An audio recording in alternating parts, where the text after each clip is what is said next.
dessins ils sont incroyables.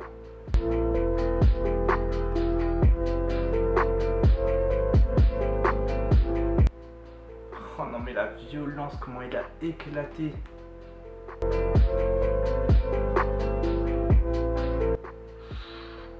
Oh, j'ai mal pour lui.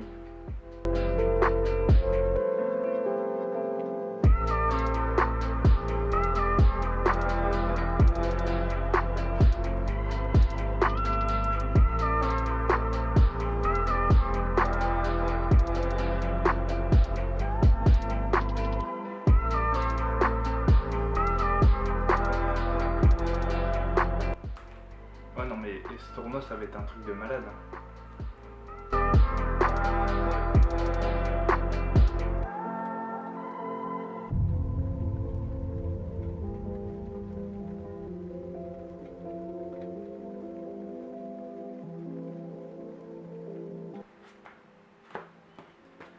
Waouh, et ben il me faut la suite sans plus tarder, j'espère juste que c'est pas le 4e et le dernier tome que j'ai. Non. Et salut tout le monde, j'espère que vous allez bien. Aujourd'hui on se retrouve, donc comme vous avez pu le comprendre avec la petite intro, la miniature et le titre. Donc ouais, ça fait quand même beaucoup d'indices. Donc on va parler de Kengan Ashura, donc une réédition qui a été faite il n'y a pas si longtemps que ça chez Meian Edition.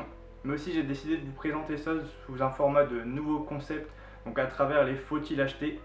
Donc le concept de cette série de vidéos ce sera assez simple puisque je vais vous proposer mon avis sur le tome 1 ou les premiers tomes d'une série qui viennent de sortir. Comme ça vous permettra d'avoir un aperçu global de ce que l'œuvre peut proposer, ou alors si le manga peut vous convenir à l'achat, ou alors s'il vous intéresse davantage, comme ça au moins cette vidéo ce sera parfait pour vous. Donc voilà, au niveau conseil je pense que j'ai fait le tour, bon en même temps ça va assez vite, et maintenant du coup je vous laisse à la vidéo.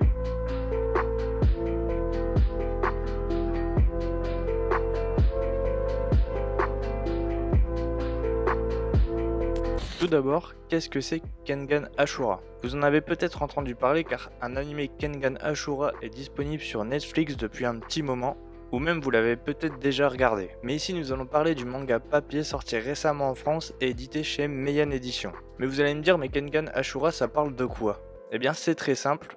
Donc depuis des siècles maintenant, les désaccords entre grandes entreprises se résolvent dans l'ombre grâce à une méthode très simple, les combats Kengan. Les représentants de chacune des parties s'y affrontent dans un duel à main nue et aux règles très simples. L'abandon ou la mort signifie la fin du combat et donc le vainqueur remporte le litige en question. Donc voilà la trame principale du manga qui nous annonce clairement des combats épiques. Passons maintenant à une rapide présentation des personnages principaux. On commence avec Tokita Oma, donc évidemment le personnage principal de cette série. C'est le gars qui adore se battre. Il est employé par le groupe Nogi pour le représenter lors des combats Kengan. Et selon moi c'est un personnage très intéressant car on veut en apprendre plus sur son passé mais aussi ses motivations. Passons ensuite à Kazuo Yamashita, donc c'est un simple employé du groupe Nogi.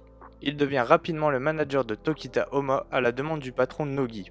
Ce qui surprend vraiment tout le monde, car au premier abord il ne paye vraiment pas de mine, il a une vie plus que misérable, mais personnellement je le trouve très intéressant et de plus en plus au long du manga, car il va avoir une vision assez juste des combattants Kengan, ce qui va faciliter les choses pour l'entreprise et Tokita. On a donc ensuite Kaede Akiyama, donc c'est la secrétaire de Nogi Hideki, qui deviendra ensuite celle de Kazuo Yamashita. Importante car c'est elle qui va initier Kazuo à ce nouveau monde Kengan qu'il ne connaît évidemment pas. Et ensuite nous avons donc Nogi Hideki, donc le patron du groupe Nogi. C'est lui-même qui a choisi Kazuo pour coacher Tokita. Mais pourquoi en fait il l'a choisi lui? Et ça par contre on ne le sait pas encore. Donc le manga nous met directement dans l'ambiance avec un sacré combat. On n'a pas de long dialogue ou d'intro nous présentant l'histoire, le lieu, les personnages, etc.